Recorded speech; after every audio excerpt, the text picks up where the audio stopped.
আগামীকালের পর মুসাফিরখানা বন্ধ হয়ে যাচ্ছে কেন? হুগলি জেলার ফুরফুরা স্বরূপে ভারতের দ্বিতীয় বৃহত্তম উৎসব ও মেলা শুরু হয়ে গেছে। মুখ্যমন্ত্রীর নির্দেশে এবং প্রচেষ্টায় মুসাফিরখানা তৈরি হয়েছে, কিন্তু এই উৎসবের পরেই আবার বন্ধ হয়ে যাবে এবং হয়ে যায়ও। তবে কোন উদ্দেশ্যে এই মুসাফিরখানা তৈরি হলো, এর জবাব নেই। হ্যাঁ, জবাবটা একটা দিয়েছেন মন্ত্রী স্নেহাশিস চক্রবর্তী মশাই। তিনি বলেন এই মুসাফিরখানা একমাত্র উৎসব প্রাঙ্গণ হলে তবে। এটা কি কোনো যুক্তি হলো? এলাকায় ঘোষণা করা হয়েছে পর্যটক কেন্দ্র, পর্যটকরা আসবে, তারা কি শুধু একটি সময়ের জন্য আসবে, তাও সরকারের বেঁধে দেওয়ার সময়? এ কোন ধরনের যুক্তি? প্রাক্তন মন্ত্রী তথা এখন বর্তমানে পর্যটকের চেয়ারম্যান এই হুগলি জেলার তপন দাশগুপ্ত, তাকে প্রশ্ন করা হলে তিনি এড়িয়ে যান।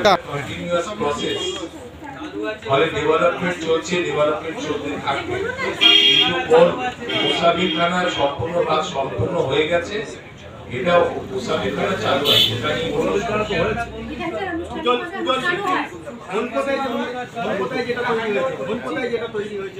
হ্যাঁ ওটা চলে তো।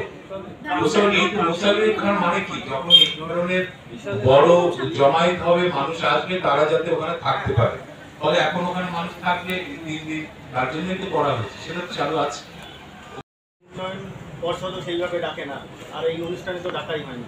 মানে এটা নিয়ে এখন আমি কোনো বলতে চাইছি না। এটা হচ্ছে প্রশাসন যে ব্যবস্থাগুলো করা হয়েছে সেইগুলো আমরা প্রশাসনিক দিক থেকে এত লক্ষ লক্ষ মানুষ আসবে, তাই সেই সাহেবের কাছেই আসবে, তারা তাদের কথা শুনতেই আসবে।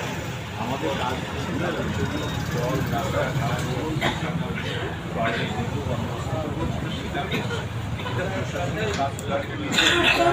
এটার জন্য ওনাদের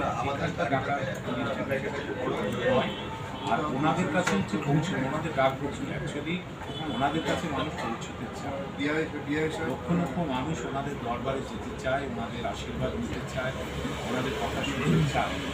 এমনি আমরা প্রশাসনেও আমরা যেভাবে কাজ করছি, আমরাও আমাদের সময় মতো ওনাদের কাছে দেখা করে আশীর্বাদ নিতে